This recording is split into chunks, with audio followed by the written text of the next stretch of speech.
જય શ્રી કૃષ્ણ, જય ગણેશ। આજે આપણે બનાવશું છાશવાળા ગાંઠિયાનું શાક, જે ખૂબ જ સરળ રીતે અને જલ્દીથી બની જાય છે અને ખાવામાં ખૂબ જ ટેસ્ટી લાગે છે। તો ચલો આજે આપણે બનાવીએ છાશવાળું ગાંઠિયાનું શાક। તેની માટે આપણે પહેલા એક પેન લઈશું। પેનની અંદર આપણે 1 કપ જેટલું ચણાનો ઝીણો લોટ લઈશું।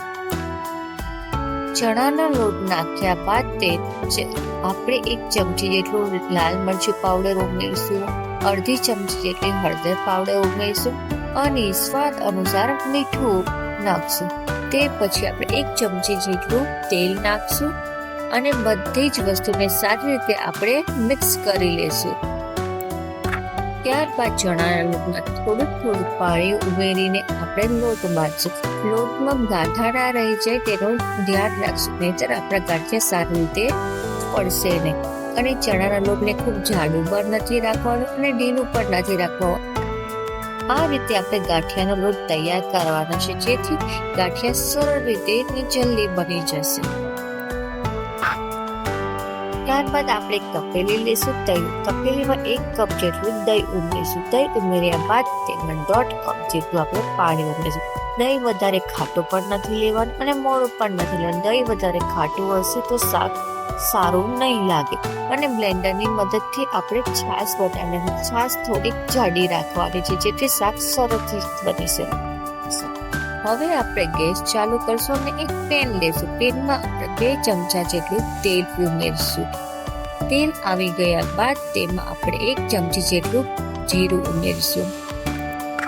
જીરું બરાબર સતળાઈ જાય પછી આપણે તેમાં 4 થી 5 લસણની કળી સમારેલી નાખશું અને 1.5 કપ જેટલી છાશ ઉમેરીશું।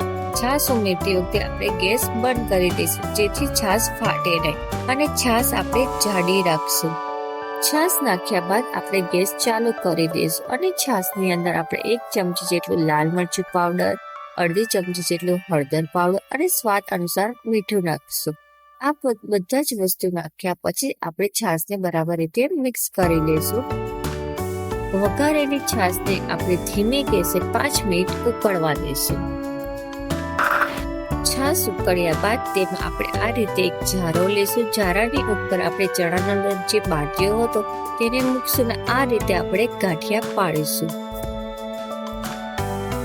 જો ચણાનો લોટ વધારે જાડો કે ઢીલો બંધાયો હશે તો ગાંઠિયા સારી રીતે નહીં પડે। આ રીતે આપણે ધીમે ધીમે કરીને બધા જ ગાંઠિયા પાડી લઈશું।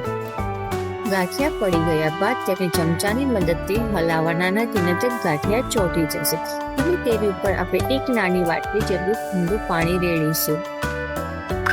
હવે આપણે અડધી ચમચી જેટલી ખાંડ નાખશું, જેથી શાક આપણને ગળચટ્ટું લાગે। પછીથી આપણે 5 મિનિટ પછી શાકને હલાવશું। ગાંઠિયા આપણે એકદમ છૂટા છૂટા પડેલા છે।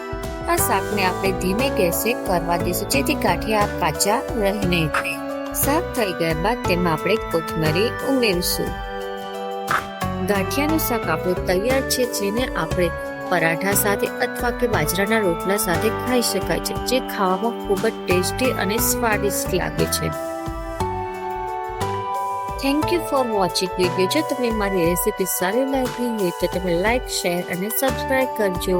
Thank you.